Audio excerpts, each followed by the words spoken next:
সুধী দর্শক আসসালামু আলাইকুম। আমি এর আগেও এই ওল্ড অ্যান্ড চাইল্ড কেয়ার হোমে এসে একটি নিউজ করেছিলাম। তখন তাদের যে বয়স্ক এবং বৃদ্ধা লোকজন কম ছিল। এখন তাদের ক্যাপাসিটি হচ্ছে 12 জন, মানে 12টি সিট আছে। তার বিপরীতে 18 জন বৃদ্ধা এবং বয়স্ক লোক, মানসিক প্রতিবন্ধী, অসুস্থ, প্যারালাইসিস রোগী 18 জন আছে। এখন শেবিন মিয়া যে আর কি এটার অনার, সে একজন পেশায় পল্লী চিকিৎসক। বাপ দাদার কিছু সম্পত্তি ছিল বিধায় হয়তো সে এখানে কিছু ঘর করে তাদের নিয়ে থাকতেছে। কিন্তু সে এখন এমন একটা বেকায়দায় পড়ে গেছে, সেটা হচ্ছে যে ক্যাপাসিটি 12 জন হইলে 18 জন সেখানে রাখা খুবই কষ্টকর। আপনি যে রুমে থাকেন, এই রুমে হচ্ছে আপনারা 2 জন স্বামী স্ত্রী অথবা একটা বাচ্চা, 3 জন হয়তো থাকা যায়। কিন্তু সমবয়সী বয়স্ক মহিলা এবং পুরুষ এক জায়গায় রাখা খুবই ঝামেলা হয়ে যায়, বয়স হয়ে গেলেও। তারপর বাধ্য হয়ে অনেক কষ্ট করতে হচ্ছে তাকে এবং রাখতে হচ্ছে। দেখা গেছে যে বিছানায় যদি ছেলেদেরকে রাখা হয় বা মেয়েদেরকে রাখা হয়, মেয়েদেরতে 2-1 জন মেয়ে অথবা ছেলেকে রাখতে হয়, মানে বয়স্ক বৃদ্ধা এবং বৃদ্ধ যারা আছে তাদেরকে রাখতে হয়।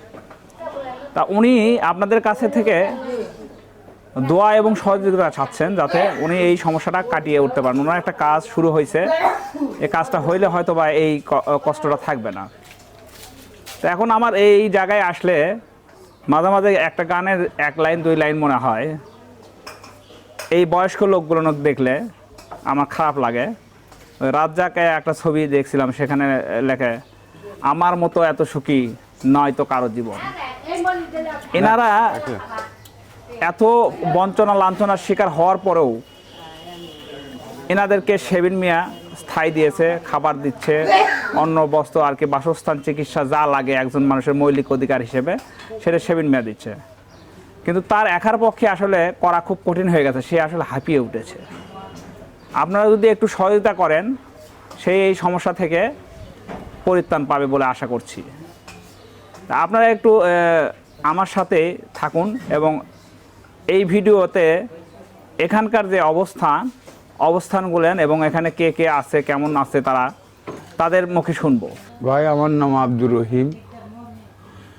আমার ঠিকানা হচ্ছে ভাই নামজা বুড়িগঞ্জের ওইদিকে আমার বাপদাদার বাড়ি।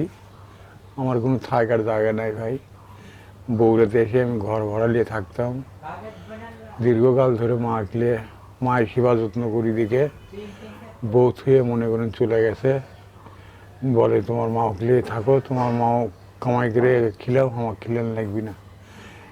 2 দিন মাও খিলালে এখন আমার কিসের দরকার। এখন অসুখ পড়ছি ভাই, প্যারালাইসিস আমার হয়েছে, আমার মায়ের বয়স হয়ে গেছে। তো ভাই অনেক কষ্টে জীবন যাপন করছি ওইদিকে। ওখান থেকে এসছেন ভাই, ডাক্তার সাহেব যায় সংবাদ পেয়ে যায় ওই জঙ্গলের কাছ থেকে আমাদেরকে মা বেটাকে নিয়ে এসে ভাই 3 বেলা এখানে খাবার দিচ্ছে, আশ্রয় দিছে, ভাত কাপড় দিচ্ছে, সময় মতো 3 বেলা খাবার দিচ্ছে, ওষুধ পানি দিচ্ছে। ভাই ওনার দ্বারাই আমি এখানে আশ্রয় পেয়েছি, মাহকডে, পুরো মাহকডে। আগের সাথে অনেক আল্লাহ রহমত শান্তি পেয়েছি ভাই। খাবার পেয়েছি, থাকার জায়গা পেয়েছি, ওষুধ পেয়েছি।